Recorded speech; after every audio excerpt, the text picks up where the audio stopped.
So I recently took an adult-only cruise that had an unfortunate tragedy take place that nobody on board expected to happen in a million years. What's even crazier is that this horrific event took place literally the first day of the cruise, just hours after it had started. Now I will be going over this entire adult-only cruise experience in full detail. All the giblets from top to bottom, the good, the bad, the ugly, if there is any, I'll be explaining in this video. However, just to give a brief overview, I will say that even though this sad, tragic, and unfortunate event did take place on board during my last cruise, we had a great time, an amazing time in fact. And when it comes to the cruise line and ship in question that all this took place on, they did go above and beyond to ensure that all the passengers on board were as safe as humanly possible, as well as make sure they were satisfied during their vacation. The cruise line that I will be sailing with is known as Virgin Voyages, and it is currently the only adult-only cruise line operating within the United States. You have to be 18 or older to sail, which means no kids allowed. At this point in time, they currently have 2 ships operating within their entire fleet, which are the Scarlet Lady and Valiant Lady, with 2 more on the way here in 2023 as well as 2024. They also call themselves the Game Changer Cruise Line,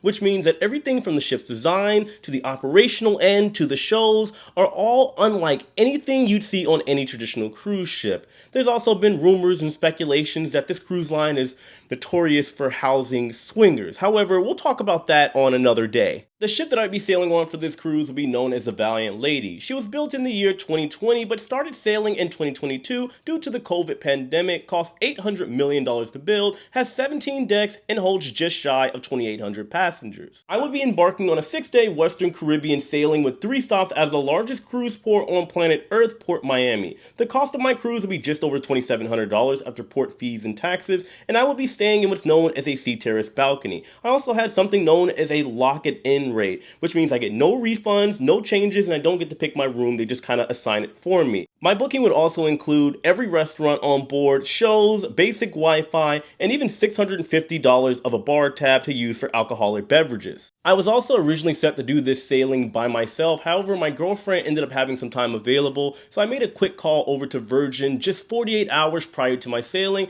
and they added her quick and easy with no problem whatsoever. I only had to pay an extra $211 for her port fees and taxes. After that, we were good to go. On embarkation day, or the first day of my cruise, I did fly into the city in which my ship was sailing out of, Miami, from Tampa, the day of my cruise. However, take my advice here, do not ever do that. There's a lot of things that can go wrong, like a flight cancellation or some type of travel troubles that can, well, cause you to end up missing your cruise. I would always recommend getting to the city in which your ship is sailing out of at least a day or 2 prior to your actual cruise. I cruise regularly, so I know what to do in the event of an emergency, and I also only live 3 hours away from Miami, 3 or 4 hours. So if something did go wrong, I could drive. So just keep that in mind. Upon arrival to Port Miami for my cruise, I started feeling a little bit of deja vu, as just a day prior, I was on Scarlet Lady and I was about to jump on Valiant Lady. I had also sailed on these ships multiple times. I've been on Scarlet Lady 5 times since the beginning, the mermaiden voyage taking place in the United States back in 2021,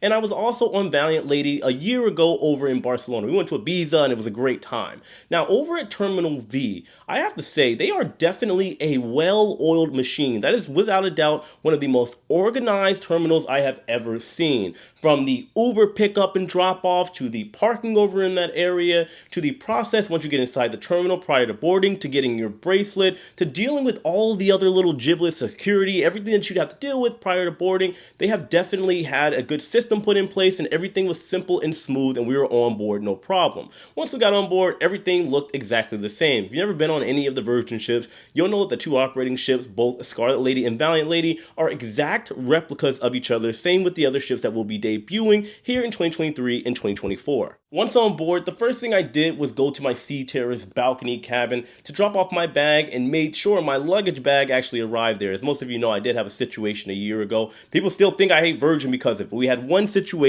bad situation where a cruise kind of was a little wonky. But either way, I got to tell you, that room, sea terrace, it was beautiful. It's gorgeous, very technologically advanced, and extremely functional. And for the price, you can't beat it. By the way, shameless plug here, I do have tours of every single room on board that ship, from all the Rockstar suites all the way down to the solo cabin. I will link it right up here if you guys want to see it, and I'll also put it in the description box below. After a quick muster drill, I did meet up with my friends Jojo and G. Jojo and I was on the Scarlet Lady 24 hours prior, and we already knew it was going to be a good time. We are the 3 J's. We haven't come up with a cool fancy name yet. Maybe we're going to be J Square or something like that, but make sure you give them a follow. Now, as far as the sail away party and everything else that took place, it was absolutely amazing. We're all dancer people and partiers, and it was a great time. We had drinks and festivities, and the sail away went off without a hitch.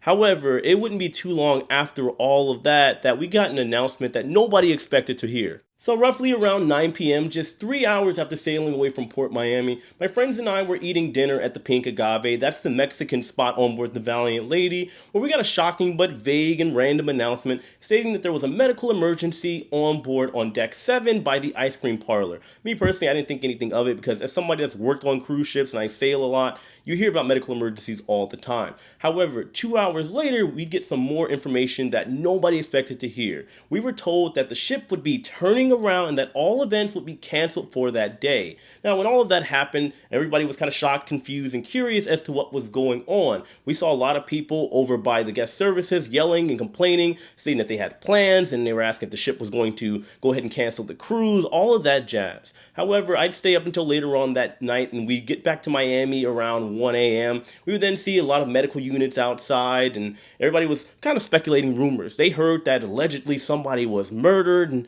well, you already know, when something happens, people are going to typically run wild with whatever rumors are circulating at that point in time. It wouldn't be until about 12 hours later in the morning the next day that we find out, unfortunately, somebody had fallen off of their balcony from the 14th deck down to the 7th deck, and then it would later be confirmed that it was intentional and not just an accident. Now, as many of you out there know, I did make a now viral video that was picked up by Business Insider and ABC, a lot of media outlets, that goes over the announcements that took place at the point in time, and I just kind of went over all the details that were available at that point in time. I'll link it right up here if you guys want to watch it, because I don't want to make this entire video about this. I still want to continue on with what happened after these events took place, because I will be honest with all of you, things were a little weird as far as the vibe. Obviously, this was the topic of discussion on board, and a lot of people were curious as to how the cruise could go on and everybody still see all of this in a positive light and truly enjoy their vacation. However, shout out to Virgin. They were communicating with everybody. They were extremely transparent, and on top of that, they also gave everybody a free cruise. I think nobody can argue that Virgin went above and beyond to make sure everybody was going to continue enjoying their cruise, and hopefully, depending on how you see this, move past all of this, because I do believe that that was probably the best thing that could have been done. Now, we did end up missing out on a port. Unfortunately, Roatan ended up getting canceled. However, it wasn't because of the incident. It was due to bad weather. In fact, there were some other ships that were calling on Roatan, and they didn't get to go over there either way. So instead of Roatan and Costa Maya, we would only be calling in the ports of Cozumel, which is my favorite, by the way, so I didn't really care, as well as Bimini. As we sailed on, as far as the environment, things really started to calm down, or should I say turn up, as people really started enjoying themselves again and truly sailing the Virgin way. They were dancing, shaking a tail feather, jumping in the pool, gyrating all over the place, buying drinks. I was also even surprised to see people making a purchase of something that I didn't think people were ever purchasing on Virgin ships out of the many times I've been on board their ships. I'm talking about the cabanas, the big white ones on the side of the ship on deck 16. They were almost sold out. I at first thought that was a waste of space, but to see people actually utilizing those areas for what, I don't know, because you can't see anything inside, I thought was pretty cool, and it was a sign that things were acting as normal. When I say normal, I mean as normal as things can be on a Virgin cruise. And when it came to the music, Virgin can be a little weird. I want to say hit or miss in their previous years that I've been sailing on them, but the DJ for our cruise was mwah, chef's kiss. They were absolutely amazing. I always said that if they're going to be sailing out of Miami of all places, they absolutely have to come with it on the DJ, and they certainly did on board the Valiant Lady. When it comes to the food and dining experience on board the Valiant Lady, as I've always said, when it comes to Virgin as a whole, the food is great. There is no doubt about it, especially if you're looking for something more so on the healthier side of things. It seems to me like even the pizza, burgers, and fries are healthy on board Virgin ships. Call me crazy, but I want a little bit of grease. They also got things ranging from sushi all the way over to Korean barbecue. Now, one thing I would say, because something that's cool, you can't say anything much on the bad side of the food on Virgin ships. They do have burgers, fries, breakfast that are available to you even after the nightclub gets out. I would just say that I wish, and this is a personal preference, that they had like a dedicated sushi spot on board. I thought sushi was trendy these days. Another thing, I'm also a big seafood lover. You can't get steamed hot seafood on board. They have the wake, but over there you can get like cold or raw and iced seafood like shrimp, lobster, oysters. I don't mind, but when it comes to like crab and lobster, I want it steamed, hot, ready for me to eat. But again, that's just a personal preference. When it comes to the entertainment, as many of you know, I do believe that the entertainment onboard Virgin ships are definitely hit or miss. However, over the years, they keep improving and adding brand new shows and just getting better. When it comes to the performers, I want to make this very, very clear. They have some of the most talented, most athletic, and in-shape people I've ever seen in my life. Me as a dancer and has worked for cruise lines like Virgin, NCL, Carnival, I've worked at theme parks.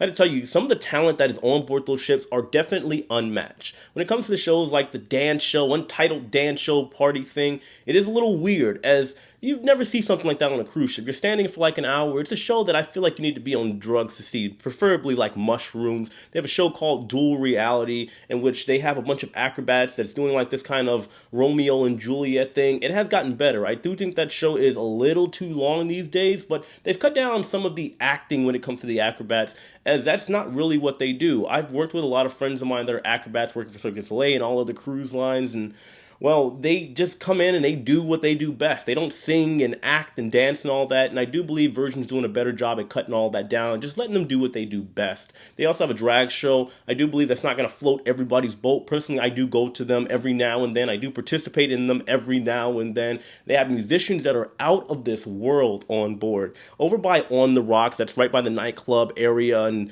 that bar in that area, they have musicians that are playing blues, rock, everything you name it, and they never ever disappoint. They're absolutely amazing. They have a show there called The Ship Show, which is like an hour dinner and a show type deal. Really great. I don't personally go there for the dinner. I have not as of yet. Some people say the dinner is kind of like but the show is absolutely amazing. Really cool. Go check that one out. They also have a new immersive show called Circus Disco. This is typically on the last night, where in reality, from what I've heard from friends of mine that are working for Virgin, it's a chance for all of the performers to kind of try out some new material, new stuff. They're not messing up anything, but it's just kind of like, well, pieced together, but it is still fun, amazing, and a great show that turns into kind of like this nightclub type of environment, which they will also be doing on board the Resilient Lady with the shows that I was learning before I end up unfortunately leaving Virgin Voyages. But there is a problem that I had when it came to that specific show.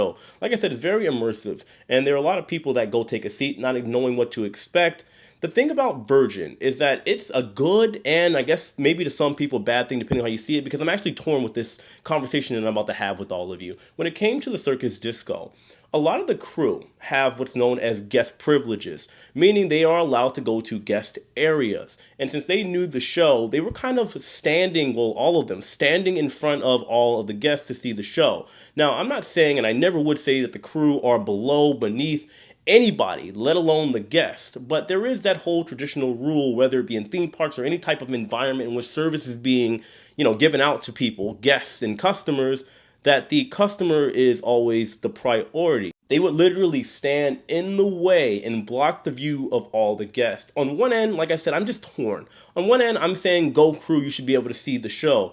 Meanwhile, there are also passengers that paid $4,000, $5,000, $12,000, thousands of dollars to be able to see these experiences. So I'll leave this all up to debate. Let me know in the comment section, should the crew have gone out and gave way to the guests? Let me know in the comment section below, guys. I'd really appreciate it. Scarlet Night, which is the biggest party night on board any Virgin ship, was absolutely amazing as usual on board the Valiant Lady. From my personal experience, the whole ship turned red and there was singing and dancing all over the place and people gyrating, shaking a tail feather. Even my girlfriend Lauren got up and had a great time. I've never seen her dance like that. She had a dance battle. The only problem I had with Scarlet Night, which was a little bit different than Scarlet Night on the Scarlet Lady versus the Valiant Lady, is that typically it's a tradition for me to jump in the pool during Scarlet Night. However, I wasn't able to do so correctly on Valley at night. This is a nitpicky thing, but on Scarlet Night, we can jump from any angle into the pool. They actually invite it on board when it comes to all the guests. On Valiant Lady, they said it was a no-go, and you had to kind of get into like the little splash zone area to jump inside of the pool. They said this is because somebody had like broken an ankle or a leg or something trying to jump in a couple weeks prior. All I would say on that is just kind of keep things consistent, because there's some people that won't care and they'll just jump in and they'll make a big hoopla about all the rules and stuff like that. As usual, the two ports that we went to were great as well, Cozumel and Bimini. Over in Cozumel, I took JoJo and Jeet and my girl around the island, bought a Jeep for $100 for the day. We had a great time over there. And then when we got to Bimini, of course, they have that Virgin Voyages Beach Club. I bought 2 bottles and well, we were just having a great time overall. I have nothing, absolutely nothing to say bad about my 2 calls in the ports. To sum all of this up, I want to say I did, of course, have a great time on the Valiant Lady. And out of my, 7 times I've been on board Virgin Cruises, I've only had one little hiccup here and there, and it didn't really sway me away from Virgin Voyages. I just completed, again, a back-to-back on Scarlet Lady and then the Valiant Lady and the cruise I just talked about here. And in about a couple weeks, I'll be jumping on Resilient Lady, the ship I was supposed to be working on. I'll be on board that ship over in Greece for 2 weeks straight, and I can guarantee you it's going to be a wild time. I would highly recommend to all of you, if you haven't been on a Virgin cruise over in Europe, believe it or not, as amazing as the cruises are out of Miami, they're better over in Europe. So just make sure you guys check that out. As far as anything else, little side notes here. Virgin does have the best embarkation process. And by that I mean it's extremely relaxed. You can get off as early as 7:30 depending on what time you return over to the port for the conclusion of your cruise. 7:30, and you can get off as late as 11 a.m. Other cruise lines at 7, 8 o'clock, they are kicking everybody off, no exceptions. So yeah, hats off to Virgin for that. Oh yeah, 2 more notes I would just say when it comes to Virgin. They should definitely have more daytime activities. There is a lot of yoga and fitness stuff going on. I'm guessing they assume that people are either health nuts or maybe they are just hungover from the night prior from all the partying, but maybe something cool, like something like I don't know, a beach thing or something other than music, events, who knows? There's a lot of options. Maybe I'll give you guys some suggestions if you want them or not, just an idea. And also when it comes to the drinks, I do still believe that Virgin should have a drink package. The bar tab is nice. However, when it comes to customers, passengers that are used to sailing with Carnival, Royal Caribbean, you name it, that could be potentially a deal breaker when they don't have that drink package available, as they don't know that the prices are pretty reasonable on Virgin ships overall. But that's all I got. Guys, I do have more reviews coming up. Once again, on my new sailing on Scarlet Lady. I'll have videos coming up my first time on Celebrity Cruises on their newest ship, the Celebrity Beyond. So make sure you guys stay tuned for that. Subscribe to this channel if you haven't already. And as usual, know that I love and appreciate every single one of you. Thank you for watching, and I'll see you later. Take it easy.